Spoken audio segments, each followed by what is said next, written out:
I am the Tofu Golem. Please enjoy the video. You start by using a verified government Google account and enabling two-factor authentication. This protects sensitive access. Next, open YouTube and switch to the correct channel or brand account so your uploads map to the official entity.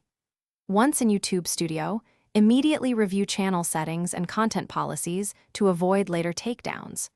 Do this now because early alignment prevents delays. It also ensures you're using the channel identity that matches your department and compliance requirements. You upload using the Studio upload flow, choosing unlisted for review, then schedule for public release. Fill title and description with policy-compliant language and include dates, contact info, and keywords.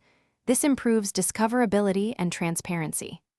Add accurate captions and chapter markers so content is accessible. Select category and age or location restrictions when necessary. Make sure thumbnails and metadata match the message. This reduces strikes and clarifies purpose for both citizens and moderators, which speeds approval. You finalize by scheduling or publishing at the chosen time, then notify internal stakeholders and partner channels so outreach is coordinated.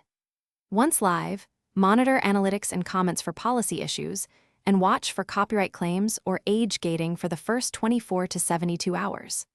If content is flagged, submit your government verification or appeal in YouTube Studio and correct metadata or captions as needed. This fixes most problems quickly. Keep records of appeals and responses to demonstrate compliance and close the loop. Thanks for watching.